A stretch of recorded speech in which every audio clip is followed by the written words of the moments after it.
Quem gosta de Getúlio Vargas só pode ser um mau caráter, não é?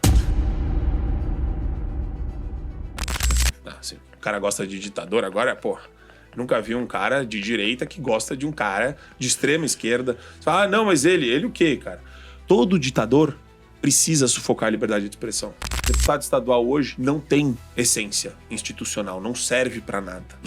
Ele serve pra definir se vai ter validade no sal do Himalaia. Então, quando o cara legisla, é pra atrapalhar, não é pra ajudar. Como que ele ajudaria? Faz um revogaço. A gente tem que ouvir um esquerdista virar e falar liberdade de expressão, com responsabilidade. E já falou, não. Não é essa liberdade de expressão que eu quero, não. Uhum. A responsabilidade não faz parte da liberdade de expressão. Vamos unir? Vamos. Mas eu não tenho carimbo de trouxa na minha cabeça, na minha testa. Uhum. Então não me trate como um trouxa. Se você não fala do Moraes, tem caroço no angu.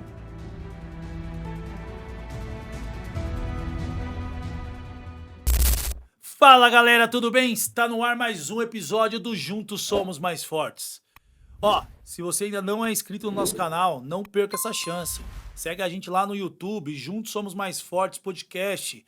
No Instagram, Juntos Somos Mais Fortes Oficial _, o meu pessoal, Ângelo V Oficial, e o do nosso amigo Marcelo Francelino Oficial. Não tem desculpa.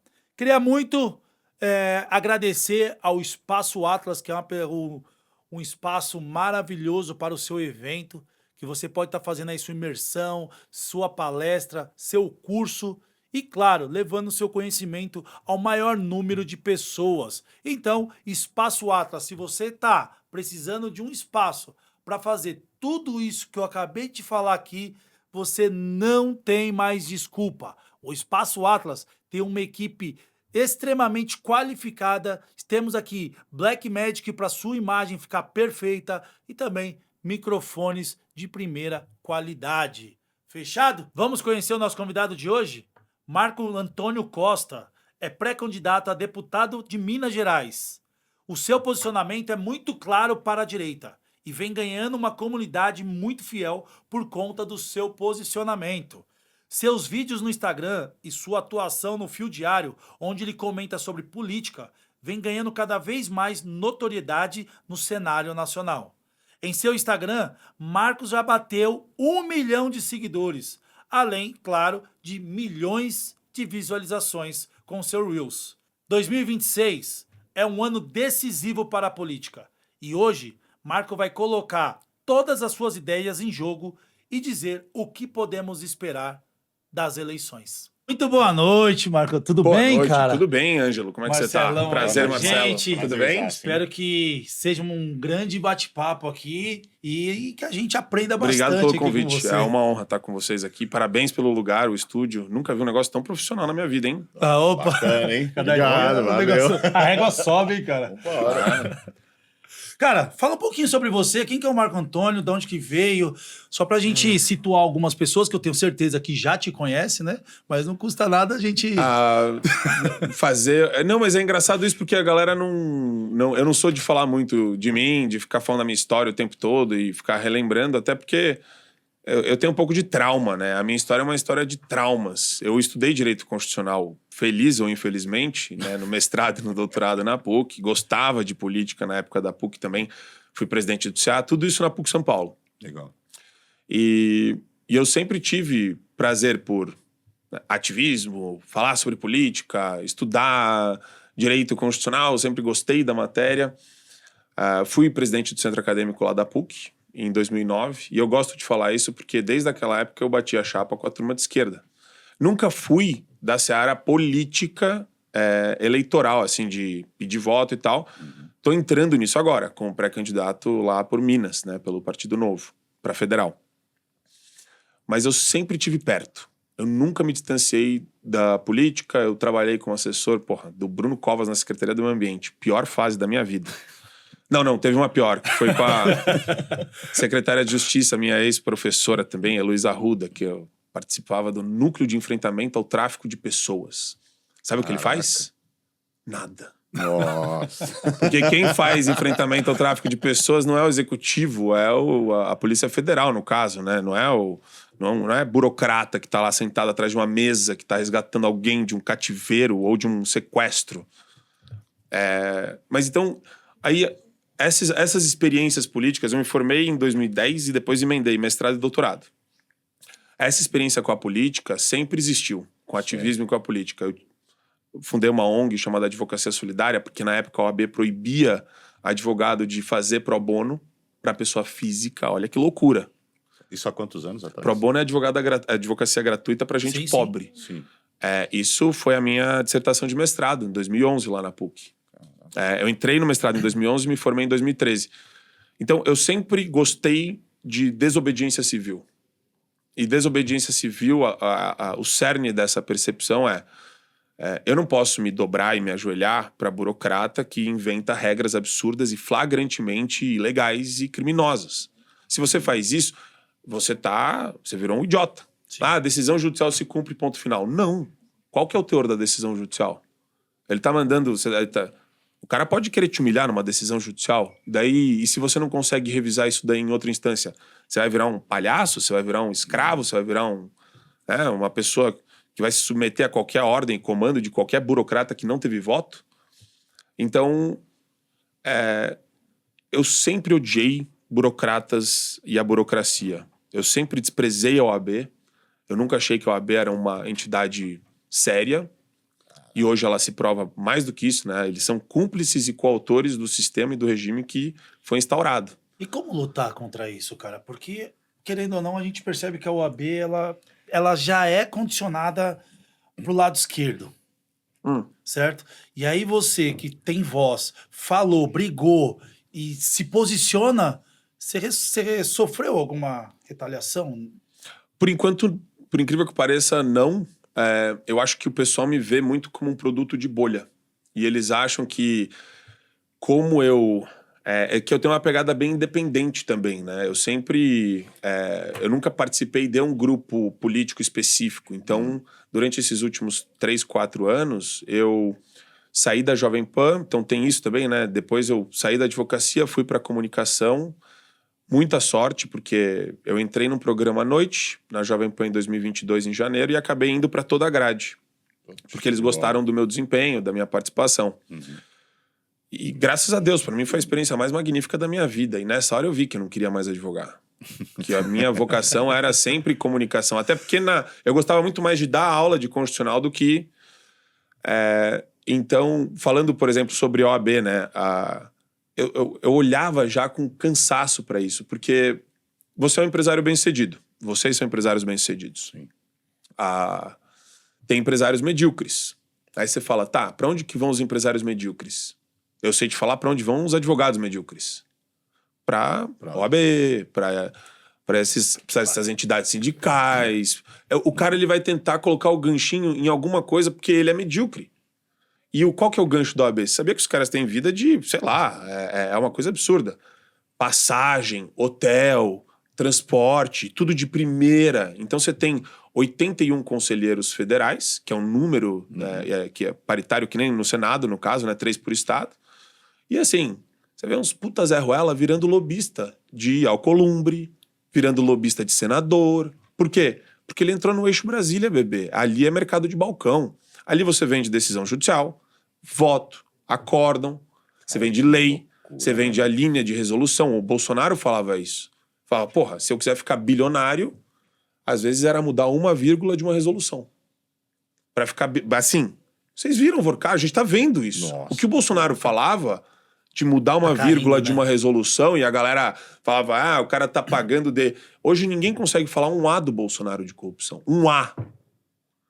E a gente vê a mulher do Moraes com 129 milhões. E a OAB, onde é que tá nisso?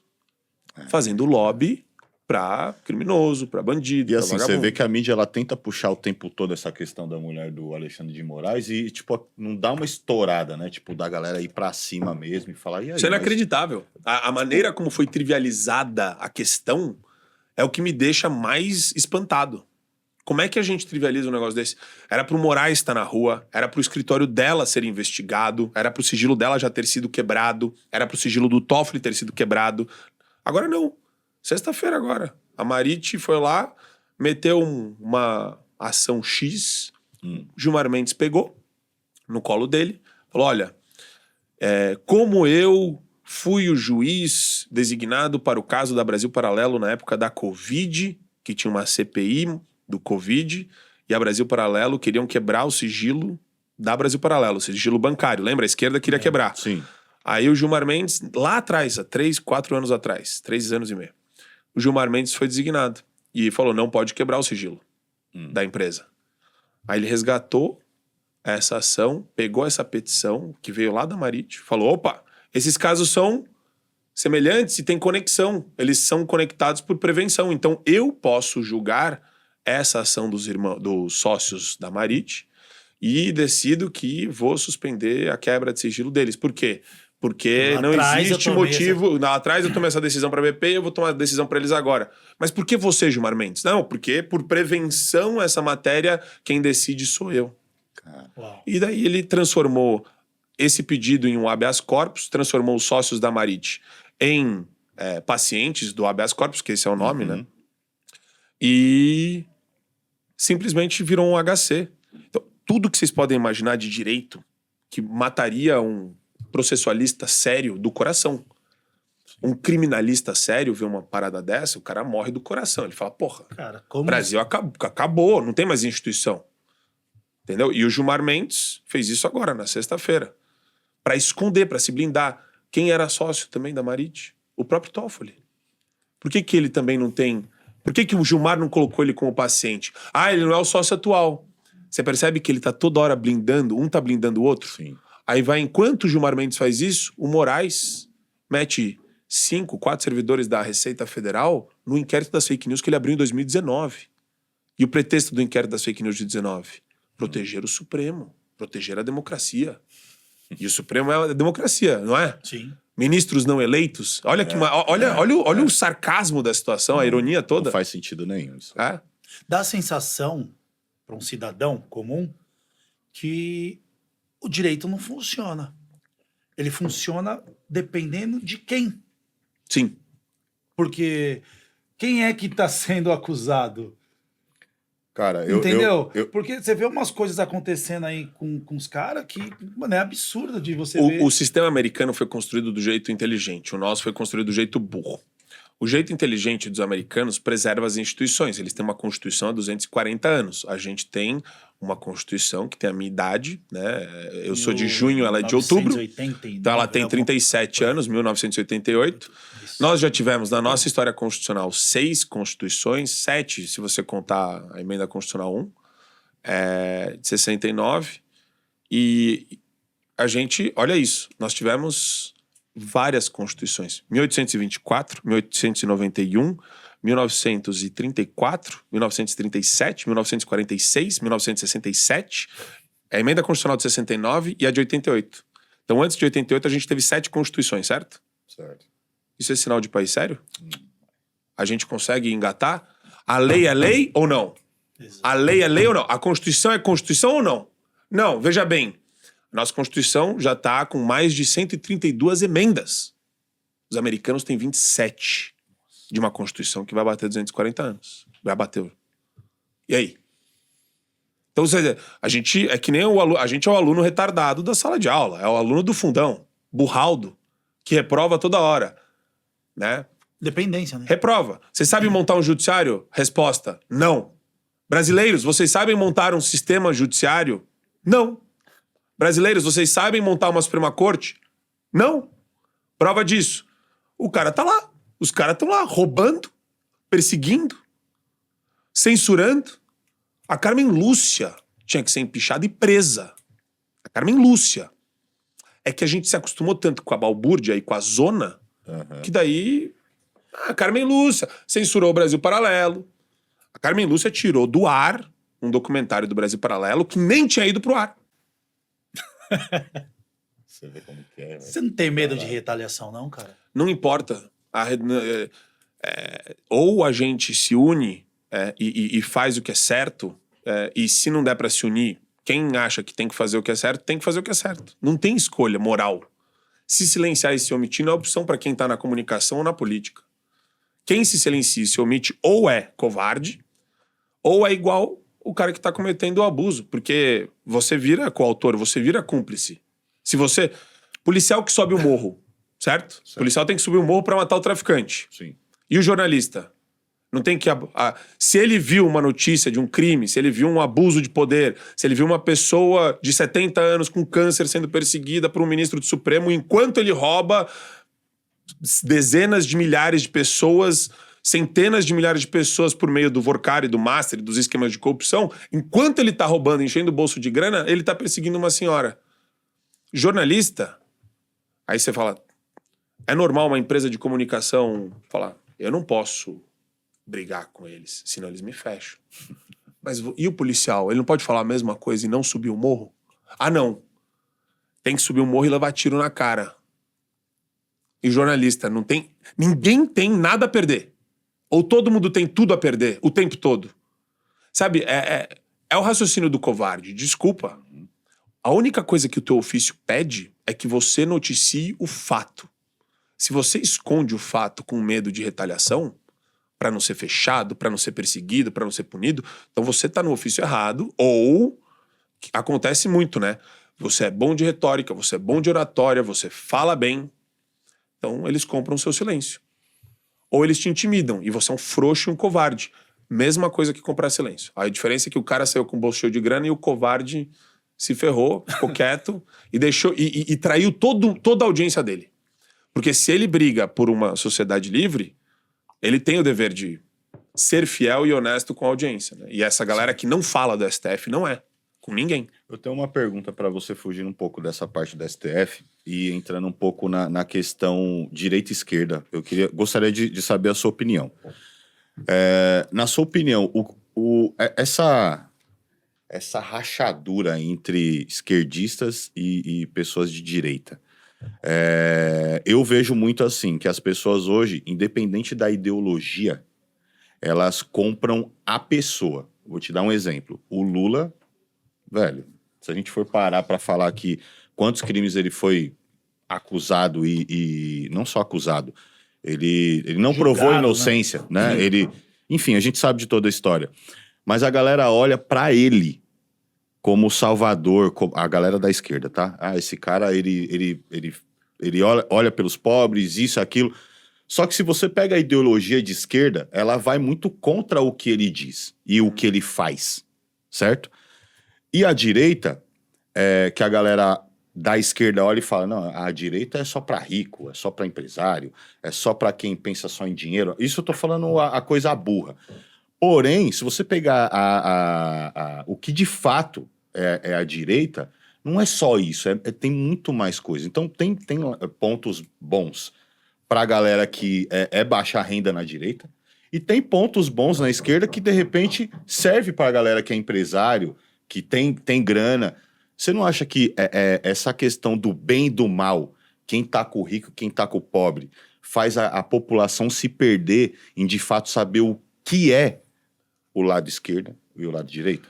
É legal a pergunta, Marcelo, porque o que existe hoje, a gente tem que separar tanta coisa, é tão importante ter formação nesse quesito, que é o seguinte. Nossa, dá pra pegar o que você falou e dividir na filosofia, na economia, no marxismo, dá pra fazer várias coisas. Marcelo é sensacional. Apliquei nessa. Na filosofia, o que é ser de direita, né? O que é pertencer a um grupo e o que é pertencer a um movimento. E do que a gente tá falando, né? Então, no fundo, a gente tem que tirar o ruído.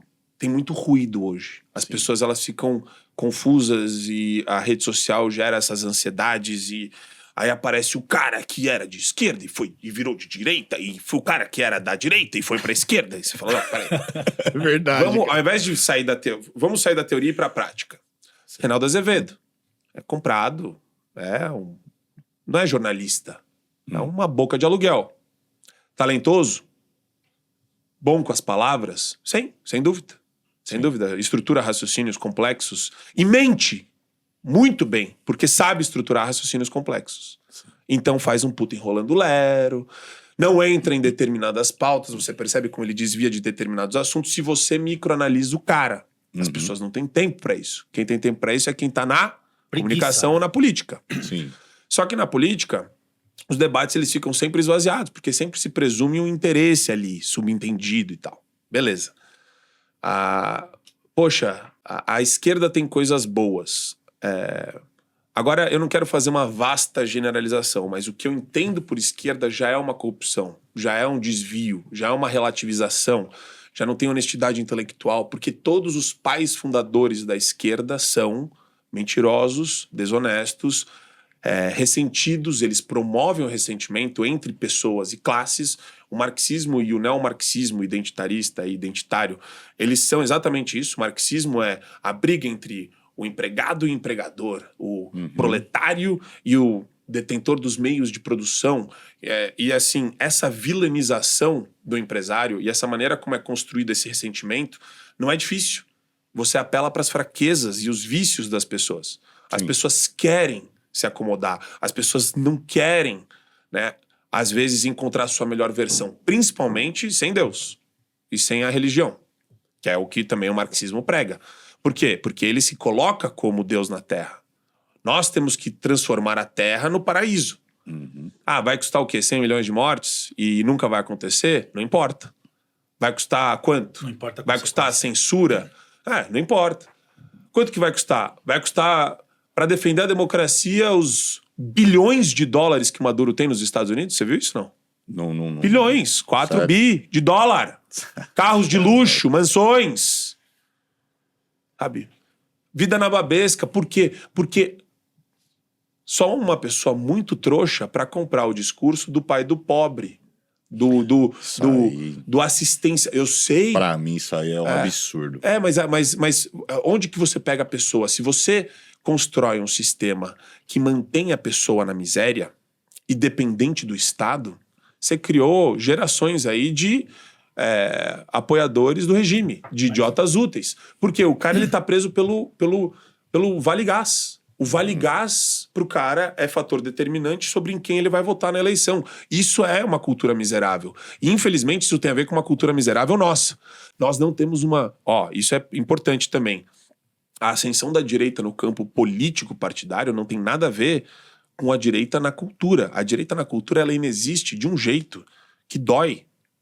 Não existe think tank, não existe pensador, não existe pesquisador financiado por tanques de pensamento, fundações, entidades de pesquisa de bilionários da direita. E a esquerda está onde? Em todas as universidades federais, públicas, estaduais. Doutrinando, né? Universidade pública federal, universidade pública estadual, universidade privada. Mas é um sistema de controle que eles montaram onde um se sujeita ao outro? Não. A revolução cultural é de você criar culturas em lugares diferentes. Então, você chega na PUC, qual que é a cultura da PUC hoje? É uma cultura de esquerda. Você vai fazer uma formação jurídica lá sem ver um autor conservador. Eu não tive acesso a um autor conservador. Liberal, que não é de direita, também não. Se você conversar com o economista, que eu tinha amigo comunista na época do CA, da presidência lá, hoje ele é um economista bem-sucedido, consultor e tal. Ele fala, Marco, a PUC não tem essa discussão sobre ortodoxia e heterodoxia. A PUC ensina economia marxista. Aí você fala, cara, então é processo de alienação. São vários processos de alienação e lavagem cerebral que acontecem no âmbito universitário, na comunicação. Na comunicação você compra as bocas que vão falar que Getúlio Vargas era um cara legal, desenvolvimentismo é a saída para o Brasil, tudo envolve mais Estado, tudo envolve mais burocracia. E para eles é ótimo, porque a burocracia também é pegar a pessoa pela barriga. Sim. O analista que entra para trabalhar no Estado, para ganhar 2, 3 mil, 4... Cara, eu dei aulão de TRE lá para Minas Gerais, isso quando eu dava aula em cursinho para concurso público. Técnico judiciário do TRE de Minas Gerais. Salário era 3 mil reais. Você não precisa ter ensino superior para fazer. 3 mil reais. Você não precisa ter ensino superior, basta ter ensino médio. Certo. 95% das inscrições foram feitas com carteirinha da OAB. Advogados que não ganham 3 mil reais querendo ganhar 3 mil reais por mês. Caraca. E eu tô falando para você de 1.000 alunos. Entendeu? Então, quer dizer, parte de uma cultura medíocre. Como é que a gente defende liberdade de expressão se a galera não sabe o que é? Sim. Como é que você vai defender liberdade de expressão? A primeira platitude, que é uma palavra que a galera gostou que eu usei uma vez, a primeira imbecilidade, a primeira estupidez que alguém fala, a primeira coisa, o primeiro lugar comum que a galera encontra, cria-se, né, desculpa, eu até perdi a linha aqui, a gente tá falando do... Nossa, eu ia dar um exemplo aqui, fugiu completamente. Não, fique em paz. Nossa senhora. Mas então, eu acho que a gente estava olhando para essa questão dentro do contexto de lavagem cerebral, Sim, né? das escolas Sim. também. E das escolas. Você percebe que o pessoal tá tentando... Tentando não, já se faz isso. Esses dias eu tava nos Estados Unidos e eu conheci uns rapazes venezuelanos. Uhum. E aí, eles conversando comigo, eu falei assim, porra, agora vai melhorar. Ele falou assim, falei, e o Brasil? Ele falou assim, vocês já são uma Venezuela há muito tempo Sim. e vocês não sabem disso. É. Vocês estão emburrecendo as crianças na escola, porque essas crianças crescem sem instrução, aí elas são dependentes do governo, o governo dá um vale gás, dá um vale Bolsa Família, e ela se sente grata porque o governo fez isso e perpetua o cara no poder. E outra, a mensalidade, a mentalidade, essa mentalidade que você trouxe do cara ser grato pelo que foi oferecido a ele, né? Quando o cara entra na máquina pública, e o Brasil é campeão de funcionalismo, né? Daí é pior ainda. Porque daí você vê quais classes de servidores públicos denunciam hoje o Gilmar Mendes pelo que faz, o Alexandre de Moraes, ou o Toffoli, ou qualquer ministro do Supremo, ou qualquer ministro da STJ. Existe uma hiperconcentração de poder em Brasília que precisa ser desnaturada, precisa ser esgarçada, precisa ser obliterada. Não dá para concentrar tanto poder. Não dá para entender por que existe um STJ. Isso é um tribunal soviético. Uniformização de interpretação da jurisprudência federal. Serve pra quê? 33 ministros. Aí você vai ver onde que a galera ganha o HC. Se não é no Supremo, é no STJ. O STJ cobrou mais barato, saiu antes. Fez uma promoção lá. Entendeu? Então, assim, é muito triste você ver um sistema tão tomado. E essas classes não tem associação de juiz, de promotor, de procurador, que denuncia os abusos do Moraes. Por quê? Mesma explicação que você me deu, a justificativa pro jornalista que tem medo de fechar a empresa dele. Uhum. Ele tem família. Mas você tem família também, não tem? Sim. Sim. Então, e a família do Clériston, que morreu na cadeia? E a família do Cleiton, que tá morrendo na cadeia? E a família... Alguém tem empatia com alguma senhora de 70 anos com câncer que foi presa? Foram várias. Tiveram umas 3, 4 dessas assim.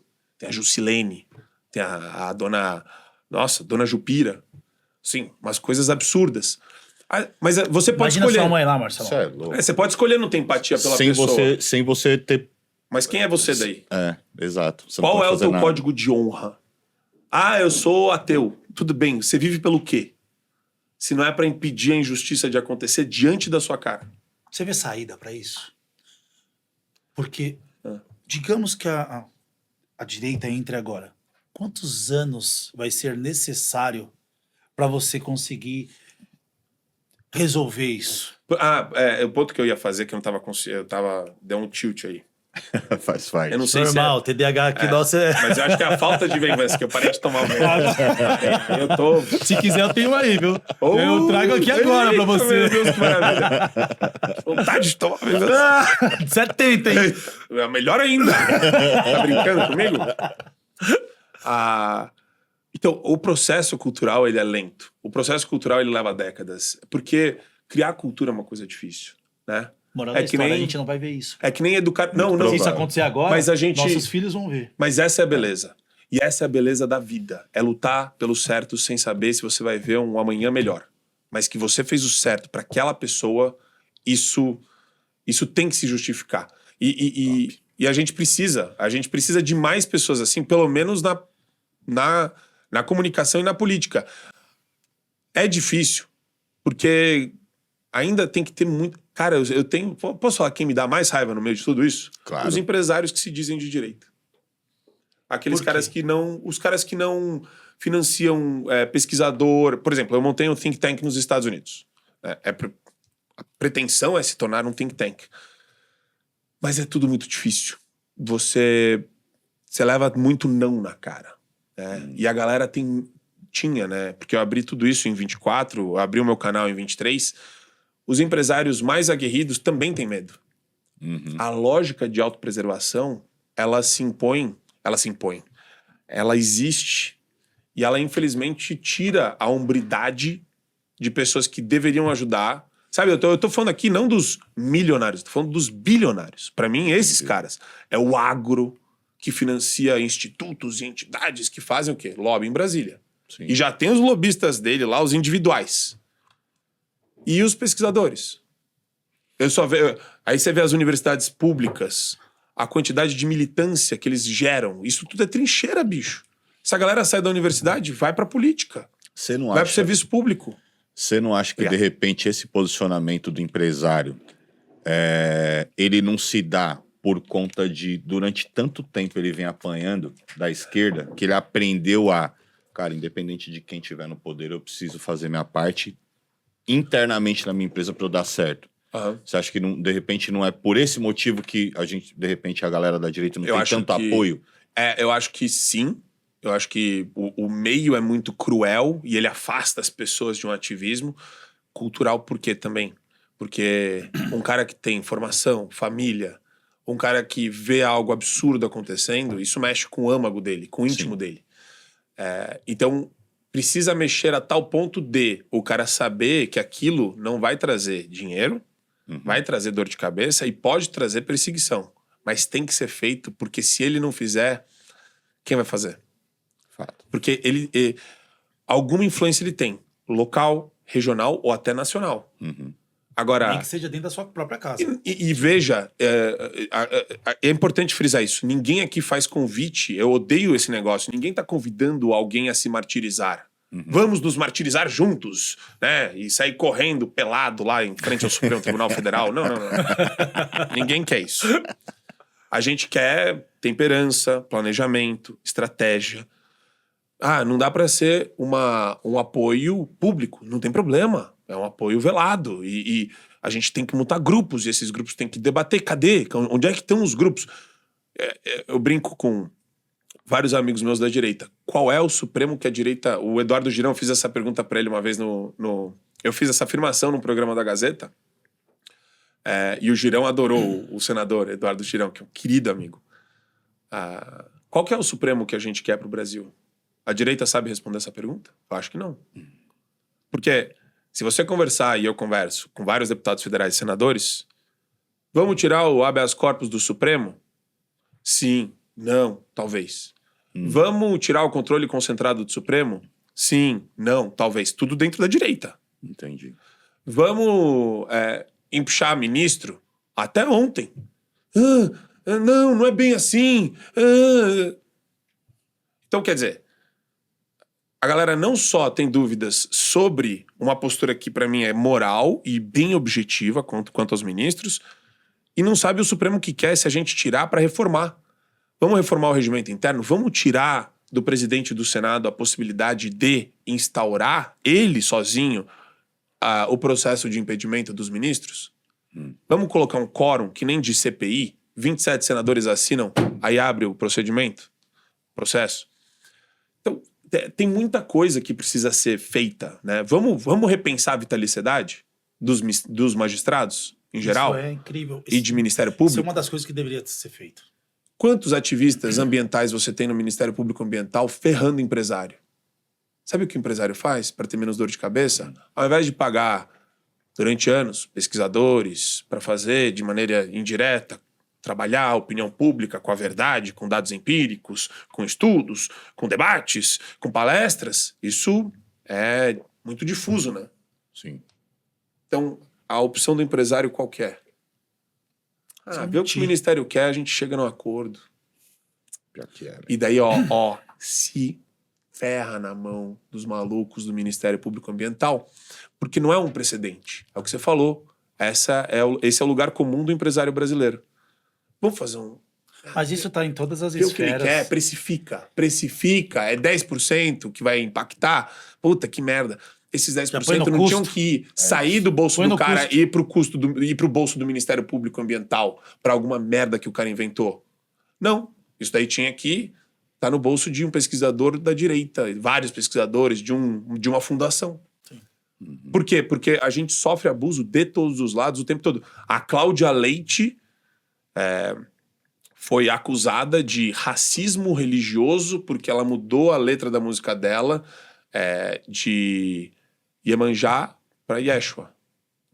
O Ministério Público Ambiental, uma promotora doente, retardada, Tira, velho. fez uma audiência pública, chamou várias ONGs antirracistas e sei lá o que da região, macumbeiro, sei lá que porra, e a galera tava decidindo se ia cobrar 10 ou 20 milhões de reais da Cláudia Leite por racismo religioso, e daí ela quer ajuizar uma ação civil pública pra isso. Ela é E a obrigada. liberdade de expressão? Não, mas assim, dane-se a liberdade de expressão, não é mesmo? Se essa mulher ainda fala enquanto promotora, nós falimos enquanto país. Exato. Ah, eu quero ajuizar uma ação contra a Lua. Você fala, peraí, eu tenho que tirar esse cara do serviço público. Esse cara é um imbecil. Ele quer ajuizar uma ação contra a Lua. É um retardado. Tira esse cara. Tá Esse dando cara maré demais, né? pega um psiquiatra logo. Nomeia o psiquiatra pra procuradora, promotora, sei lá o que é essa mulher. Tem que nomear um psiquiatra, botar numa camisa de força e tirar do Ministério Público. Pra depois ver se leva pra cadeia ou não. Mas não, a gente tá debatendo, temos ou liberdade de expressão ou não. Quer dizer, a gente tá sempre na defensiva. Eles atacam, eles não ganham, mas eles não pagam.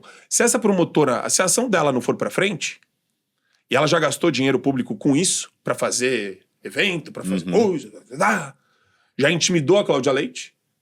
A Cláudia Leite já está intimidada, ou não? Sim. Sem Você já dúvida. fica assim, você fala, opa, que é isso? Nem tudo é matar. Será que eu vou né? continuar? Só de você mostrar a arma, você já Será que a Cláudia estabilizou Leite, a pessoa. Cláudia Leite pega o telefone e fala pro advogado tributarista dela e pro contador, galera, vamos tirar tudo desta merda de país.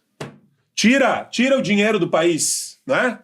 Ou ela vai deixar os milhões dela aqui. Não vai. Vai se proteger, né? Então, sabe, é muito... Cara, a gente mas tem um desafio de ele tá falando décadas. Mas é legal, tem que motivar, porque essa é a missão. Se não essa, qual seria a outra missão? Hoje eu percebo que no ramo judiciário as pessoas não têm o ônus da prova da pessoa. Você vai numa audiência trabalhista, o juiz ele não pergunta quais são as provas que a empresa tem que a pessoa não tá errada naquilo que ela tá fazendo. Não, a pergunta da juíza é, tem acordo? Não existe mais vamos ver as provas do funcionário, do reclamante e da empresa. Não, a pergunta é, tem acordo, doutores? Então, e a Justiça do Trabalho é maravilhosa, porque ela é exatamente a prova inequívoca de que a questão cultural, ela passa por vários fenômenos institucionais, não institucionais. Então, por exemplo, você quer ser juiz do trabalho, certo? Você vai estudar agora para ser juiz do trabalho. Certo. Você não passa na prova de magistratura do trabalho se você não virar um marxista. Deixa eu voltar e fazer a afirmação, ao invés de ser uma dupla negativa, uma afirmação. Você só passa na prova de magistrado do trabalho se você for um marxista. Porque você vai usar todos os jargões e toda a verborragia marxista. É o hipossuficiente do trabalhador, é justiça social. O que é justiça social? Eu não sei. É socializar esse podcast? É socializar a sua conta bancária? É socializar a tributação? O que é socializar? O que é justiça social? Isso é loucura. Você Entendeu? falou isso, eu lembrei agora de um episódio do Podpah. Ah, maluco esse cara aí. Nossa. O Igão, eu não lembro quem que tava. Eu não lembro quem que era o entrevistado. E ele tipo, meio que quis falar sobre isso. Não, o bilionário tem que dividir o dinheiro, que não sei o quê, tem que pagar mais imposto. Aí o entrevistado falou pra ele, tá, mas e o seu dinheiro? Porque eles já são milionários. Não. Sim. Aí ele falou, não, meu dinheiro eu ganhei. Ué, mas o meu também ganhei? Ué. Aí o parceiro dele, que eu não lembro agora, o Mítico, falou, mas por que você tá falando de quem tem dinheiro? A gente tem dinheiro. Eu falei, cara, não sabe nem o que tá falando, velho.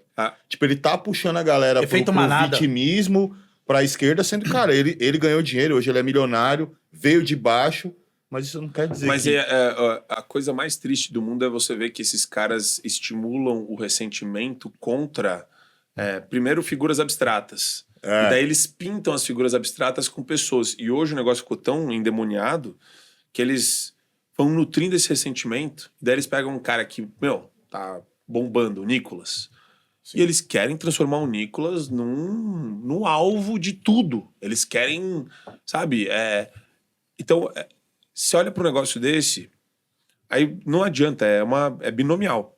Ou o cara é mau caráter, ou o cara é burro pra cacete. Sim. Não tem saída. Pro cara fazer uma alegação dessa, você fala, não, tudo bem, esse cara não tem 2 neurônios, ok? Ele não tem.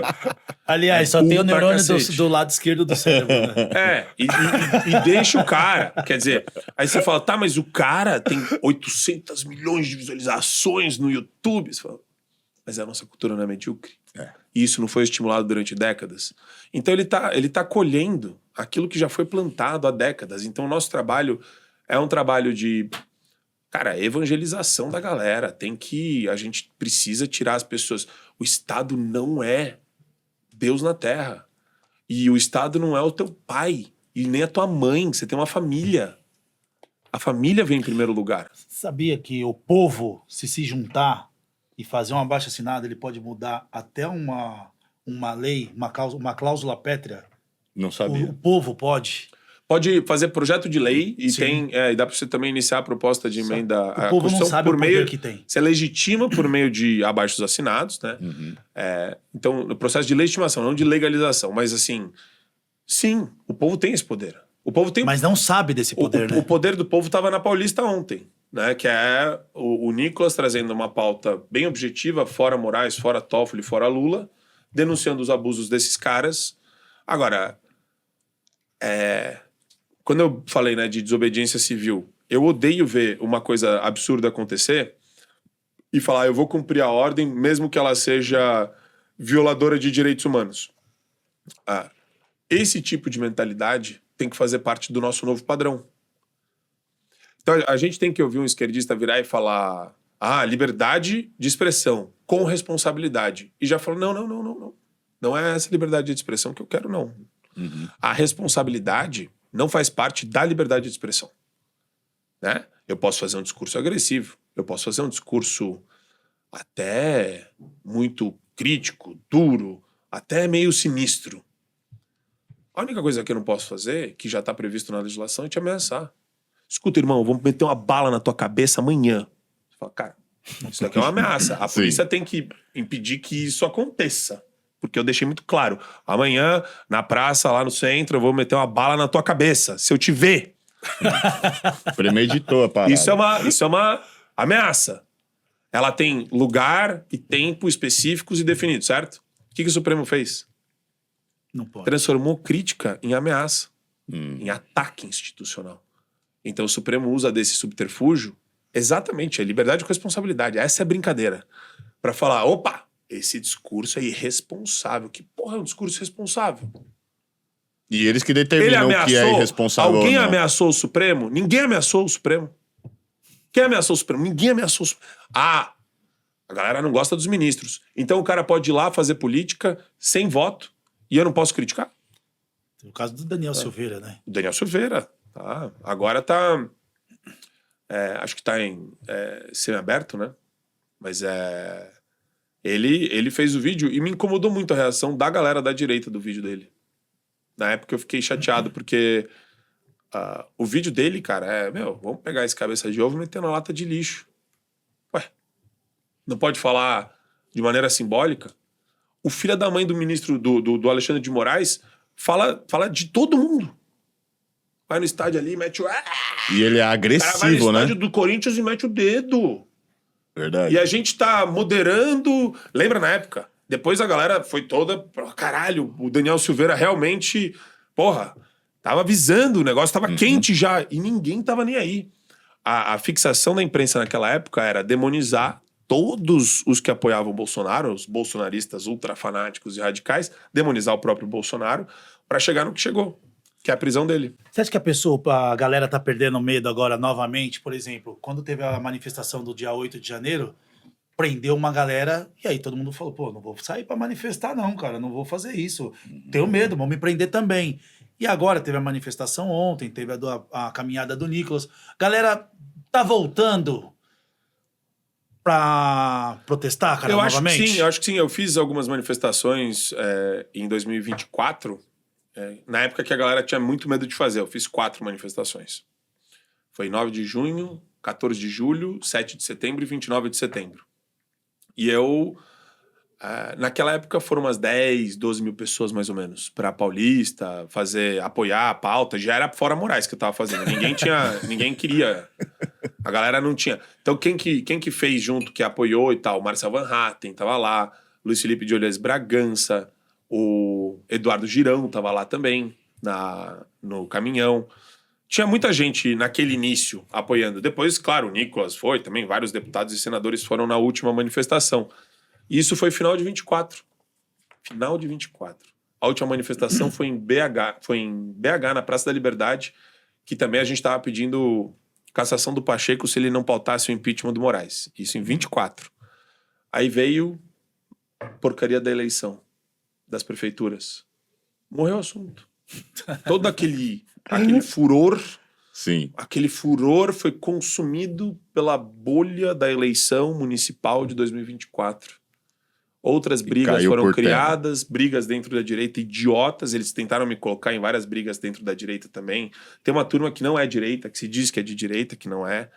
Kim Paim não é de direita. A turma do Kim Paim não é de direita. É tudo infiltrado, cara de pau, getulista. Esses caras que eu falo, né? Getulista, desenvolvimentista, que quer, porque quer, né? Fingir que tá do nosso lado. É foda. Ele faz o discurso da bajulação e vai colocando aquele veneno, sabe o veneno da esquerda? O veneno de adoração a Getúlio. Quem gosta de Getúlio Vargas só pode ser um mau caráter, não é? Se o cara gosta de ditador, agora, pô, nunca vi um cara de direita que gosta de um cara de extrema esquerda. Você fala, não, mas ele o quê, cara? Todo ditador precisa sufocar a liberdade de expressão. Ninguém de direita defende isso. Ele vai usar sempre o véu, e esse véu engana muita gente, do liberalismo econômico. De fazer o discurso liberal econômico, mas isso não transforma ele num cara de direita, se ele tá sequestrando gente porque falou alguma coisa que ele não gosta. Sim. Você não vai ver nenhum autor da direita justificando regime autoritário de concentração de poder, como a gente tem hoje. Então Triste. Mas assim... Eu tô empolgado com o desafio. A mudança, ela só vem... você não se importa mais sobre quando a mudança vem, quando você tá trabalhando.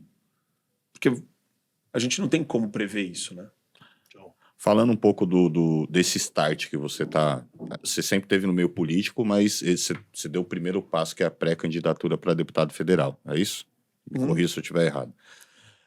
Você já tem um plano de carreira para você conseguir, de fato, mostrar toda essa sua indignação, ter, de fato, poder para dar esses passos nessa mudança cultural?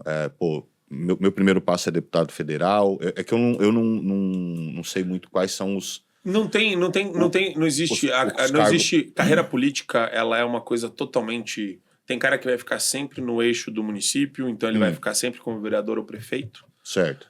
Tem muito a ver com pautas também, né? Eu não sou um cara que gosta de...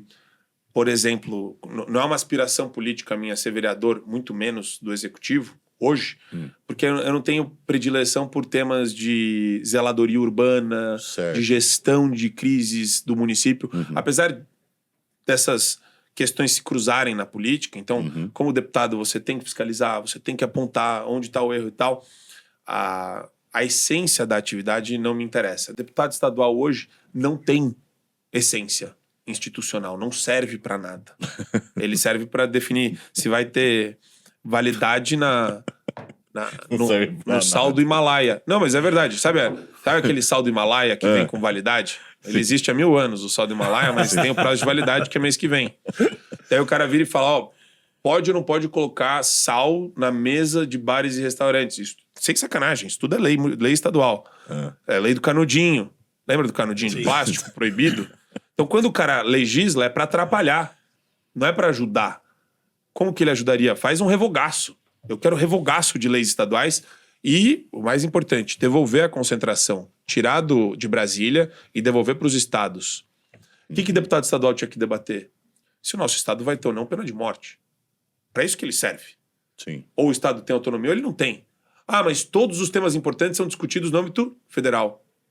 Então, para que você tem autonomia dos estados? Não tem autonomia. Entendi. Deputado estadual, ele só vota lei estúpida, é que nem vereador também, né? O vereador tem mais função que deputado estadual.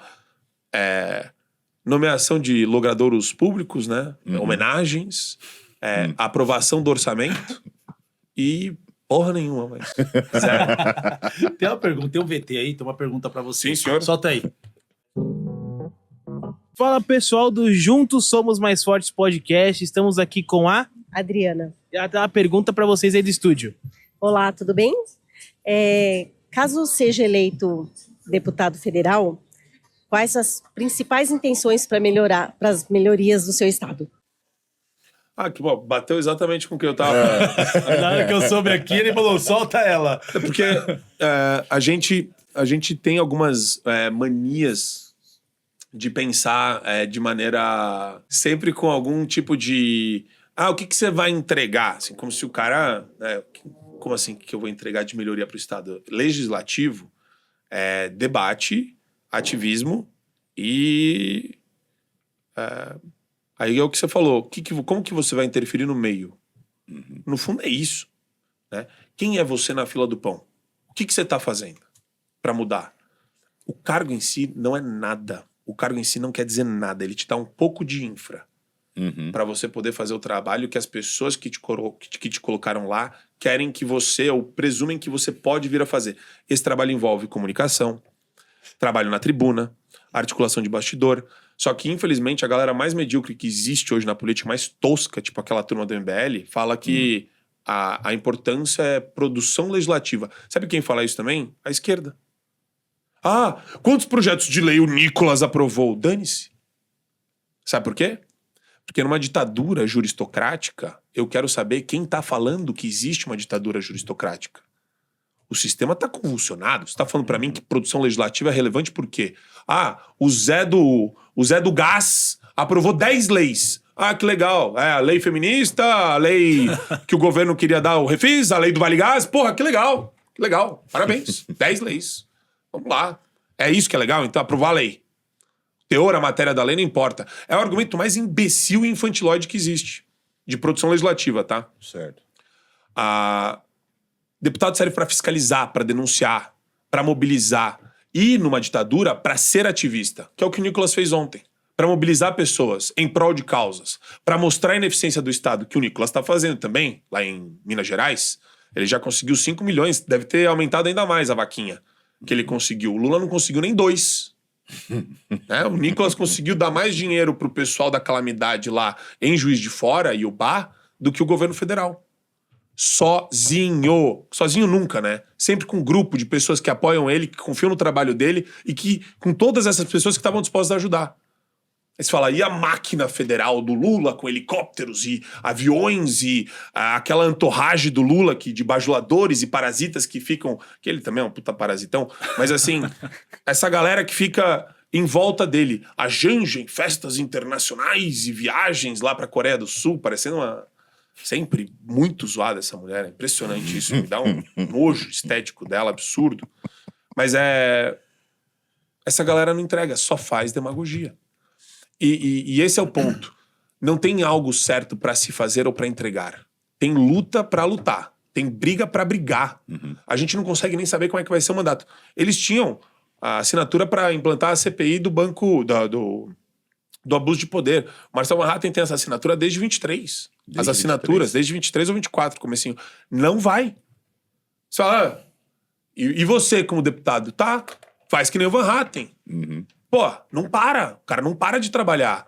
É denúncia, é pressão na comissão. É votando. Parlar. O parlatório é pra você parlar. E tem cara que se elege e não sabe falar. Não sabe falar, não tem problema. Mas tem muita coisa pra fazer de bastidor e tal. Aí a hora que a gente fala da direita perdida e desestruturada, é que não tem essa estruturação. Entendi. Entendeu? Tem uma pergunta da técnica aí. Sim, senhor. Solta aí, pessoal. Tudo bem, pessoal aí do estúdio. Bom, você citou o Lula e a Janja, eu queria saber de você o assunto do carnaval. Qual foi sua opinião vendo a escola de samba homenageando o Lula e depois deu no que deu, né? Foram rebaixados. Eu queria saber sua opinião. Obrigado. A técnica aqui funciona, você viu? Rápida a técnica. O pessoal tá falando, né? O Lula, até nessa escola, ele foi reprovado, né? O cara não passou em nenhuma escola. Foi reprovado em todas. E assim, é uma puta imoralidade esse negócio. Até você vê, né? 80 milhões que você vê o que gastaram com carnaval, essas coisas. E nessas escolas aí, a justificativa foi: a gente vai dar 1 milhão para as 11 escolas, né? Tinham 11 ou 12 escolas. Vamos dar 1 milhão para cada.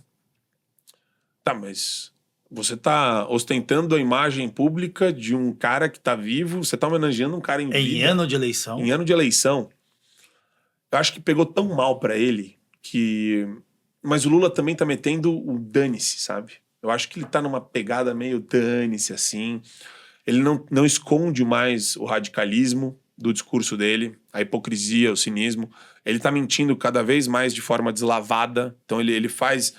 Ele tá, assim...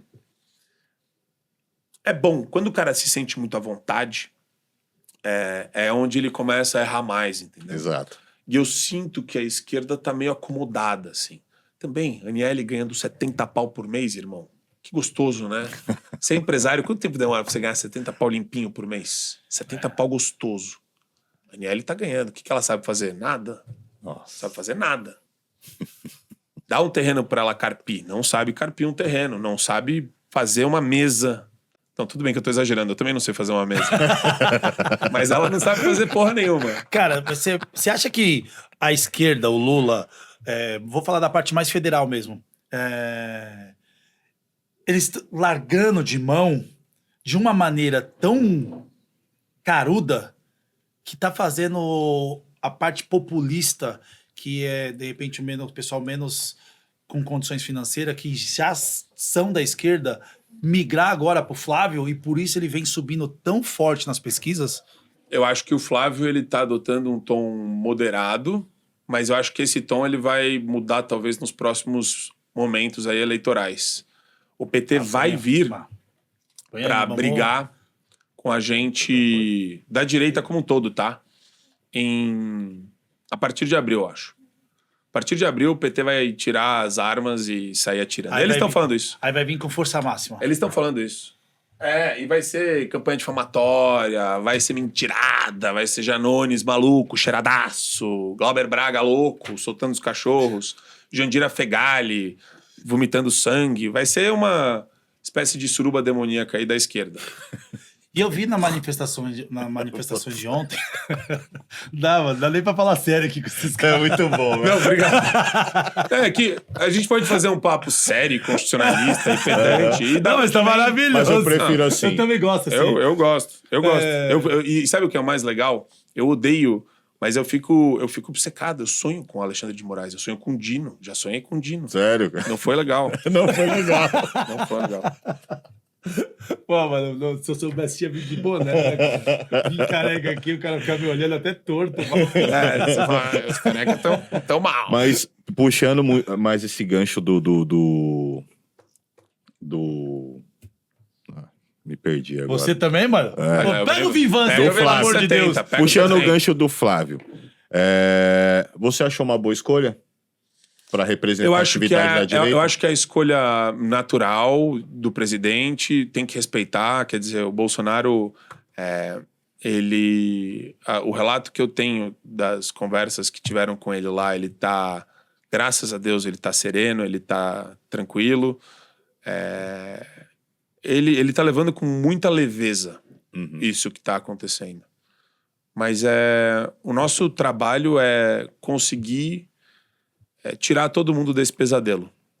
Se isso vai acontecer, é muito difícil, porque a gente vai ter um grande pesadelo, um novo pesadelo. Esse período eleitoral vai ser um período marcado por perseguição. Mas eu acho que o Flávio é o nome, é a sucessão natural do Bolsonaro.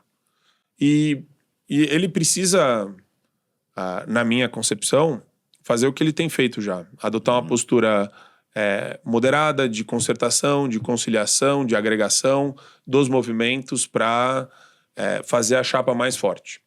E a coisa mais importante de fazer é buscar principalmente esse ponto de equilíbrio no Senado. Legal. Senado é onde o bicho vai pegar. Show. E se unir à direita, né?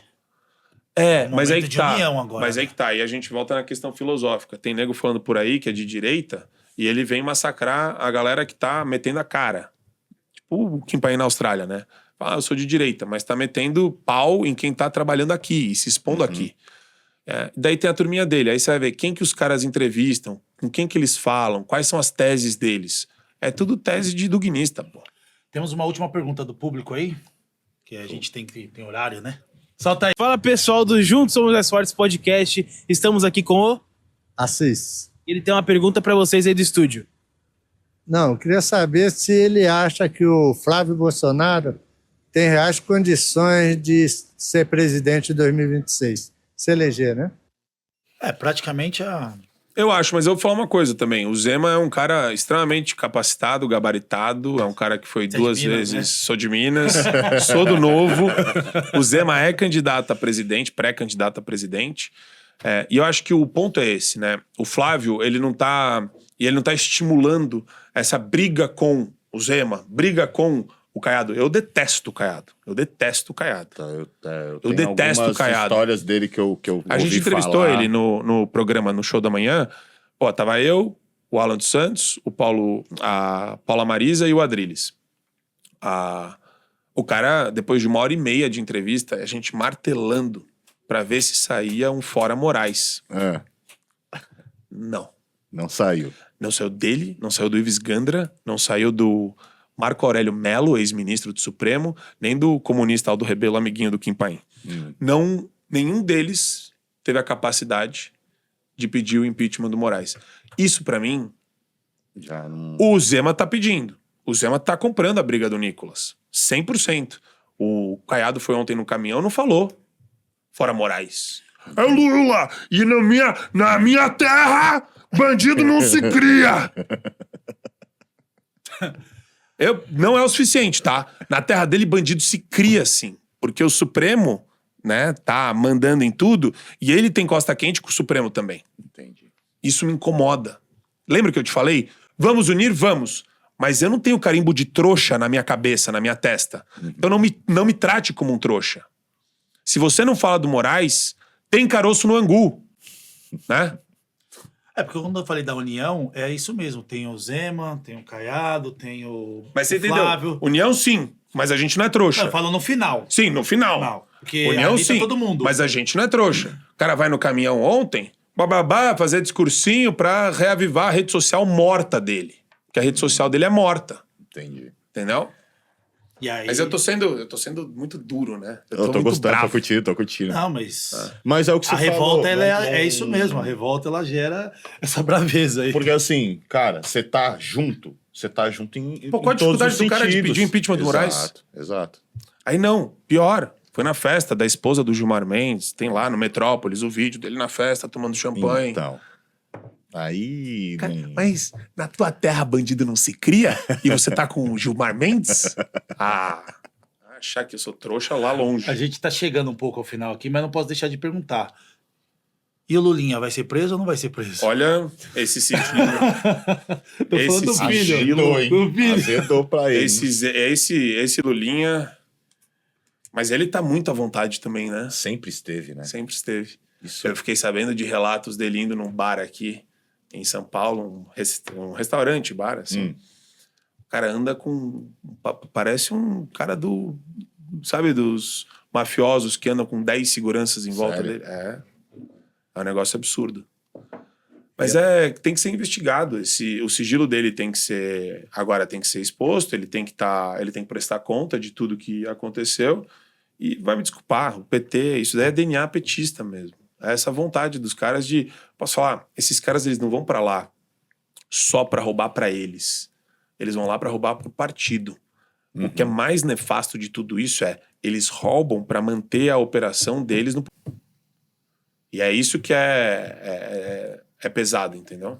E aí? Cara, Você escuta esse tipo de coisa? Tipo, eu já lembro do Tropa de Elite, o 2. O sistema é bruto, O parceiro. sistema é bruto, parceiro. Tenso. E Cara, nunca você... a vida imitou a arte, imitou a vida de uma maneira tão Exato. clara, né? Exato. Mas Eu acho Justamente com o Wagner Moura. eu acho que a realidade supera a ficção, né? Wagner Moura, esse daí também, vou te falar, hein? eu Chato tenho, pra cacete. eu tenho um ponto pra te passar. Que você tá no meio político. Eu acho que, da mesma forma que você citou, que a galera da direita ela tem que, de fato, se unir, não sendo trouxa, como você disse. Mas eu acho que a direita ela tem que ser um pouco mais clara com o povo. Sim. Eu acho que tem que falar mais a língua do povo. Aham. Tem que instigar mais a galera a querer saber mais. Sim. Entendeu? Por quê? Eu vejo que a esquerda tem facilidade nisso. E eu acho que muitas das vezes, dificilmente você vai falar com um cara igual você que fala besteira, Sim. descontraído. Sim. Você vê que a galera é mais podada. Na grande maioria, tá? Não tô generalizando. Fala um pouco mais difícil, muitas das vezes fala coisas que o povo não vai entender. Então acho que falta isso para trazer mais a galera. Falta sabe? pra aproximar. Aproximar, cara. Trazer, de fato, a Tirar- galera entender. Tirar a dificuldade do A discurso. galera tem né? que entender que a direita não tá contra o povo, não tá contra o pobre. Muito pelo contrário. Se o país Além de estar a prosperar... favor do pobre, quer que o pobre prospere. Exato. É isso aí. Entendeu? isso aí. Isso foi mais um pedido do que uma pergunta. Mas eu concordo. A nossa dificuldade é paridade de armas na comunicação também. Então, para isso acontecer, e aí que entra o dinheiro dos bilionários ou de grandes grupos aí de milionários, a gente tem que ter espaço na comunicação. A única coisa que quebrou o monopólio da Globo foram as redes sociais. E a gente consegue fazer muita coisa. A prova disso é o Nicolas, né? Quantas coisas o Nicolas fez, aspas, que os inimigos dele chamam de videozinhos de internet ou de rede social. Nicolas deu trabalho pro Sidônio, pro Lula, pra Janja, pro Pix, pro Haddad. Muito trabalho pro Haddad o Nicolas deu. Você não acha que isso é maravilhoso? Então, é isso. Sem dúvida. Essa conexão que a gente precisa ter. Essa simplicidade, essa conexão e o despertar para uma vida de mais ativismo. Sim. O problema do país é seu. A gente tem um país para salvar. Se a gente não salvar o Brasil, se a gente desistir agora, viver uma vida de joelho, né? Ajoelhado para esses caras. É isso. Top. Cara, projetos aí, além pra candidatura de deputado federal, quais são aí as suas perspectivas para esse ano e para os próximos anos aí pra galera? Uma recado briga, final aí uma batalha gloriosa pra gente... de gladiadores, envidar, né? De gladiadores do século XXI, como disse o nosso... Qual que era o nome dele? Galvão Bueno. do UFC, né? Os gladiadores do século XXI são agora os comunicadores e os ativistas que nem a gente. Então, eu espero poder tocar o coração das pessoas lá por Minas Gerais, fazer não uma campanha pessoal de político, mas uma campanha de conscientização. Eu acho que a ideia é mostrar que você fala o que as pessoas querem falar e não conseguem, porque não tem o espaço lá para falar. Então, denunciar todos esses abusos e, mais do que isso, é o que vocês colocaram aqui também. Criar grupos de formação de militantes, de ativistas, de base, de pesquisadores, de interessados, de curiosos, de debatedores. Tudo isso vem só com convívio. Só com muito convívio e muita energia que a gente tem que colocar nisso. Legal. Show de bola. Mas o futuro é nosso. Quero muito te agradecer. Amém. Queria conversar com você Obrigado. aqui umas 2, 3 Eu que horas. eu Mas sei que agradeço. você tá com seu tempo apertado e espero que a gente consiga conscientizar mais as pessoas aí Tô à sobre disposição de política, vocês. Cara, foi um prazer. direito. Quem jogar. vocês quiserem, a gente também, eu posso trazer pra cá. A gente tem uma galera muito legal e proativa e aguerrida. E, poxa, parabéns pelo podcast. Nunca vi um muito negócio tão obrigado. profissional. Tá dando de lavada no flow. Aí, mano! Sim, senhor. Top, obrigado. Muito cara. obrigado. Foi muito bom conversar com você. Eu sou um cara, sendo bem sincero, que há muito pouco tempo me interesso por política. Acho que pelas minhas perguntas você pode ter percebido. Mas, cara, é bom demais aprender e ver que pessoas como a gente estão galgando um lugar lá para falar por nós. Então, Obrigado. boa sorte, muito sucesso, que dê tudo certo. A gente vai estar olhando por você lá. E Valeu. volte aqui depois Sim, que senhor, ganhar a eleição por aí, favor. pra Vamos. ser deputado. Botar colheira, a cara toda queimada. Valeu. Cara, muito obrigado, viu? Valeu, gente. Obrigado. Valeu, Ângelo, Isso aí. Marcelo. Obrigado, senhores. É isso aí, galera. Chegamos ao fim de mais um episódio do Juntos Somos Mais Fortes. E vocês viram aí, hoje o programa foi espetacular. É sempre bom debater, conversar, aprender. Quando você não sabe, perguntar. Esse ano é o ano das eleições. E quem fica em cima do muro não fica do lado de ninguém. E a decisão de um país melhor cabe a você a tomar e a decidir. Então não deixe que os outros decidam por você. E se você não segue o nosso canal, novamente eu vou pedir para você se inscrever lá no YouTube, Juntos Somos Mais Fortes, Oficial Podcast, o meu pessoal, Ângelo V Oficial, Marcelo Francelino Oficial. E se você não consegue assistir a gente lá no YouTube, escuta a gente no Spotify e também no Deezer. Deixa de ser cabeçudo. Muito conteúdo bacana aqui pra você. Fechado? Hoje foi o dia de ouvir ideias, confrontar opiniões e fortalecer o debate, porque democracia se faz com voz, coragem e diálogo. Pegou essa? Marco Antônio, Marcelo Francelino, técnica maravilhosa. E você aí em casa, juntos somos mais fortes. Grande beijo, tchau!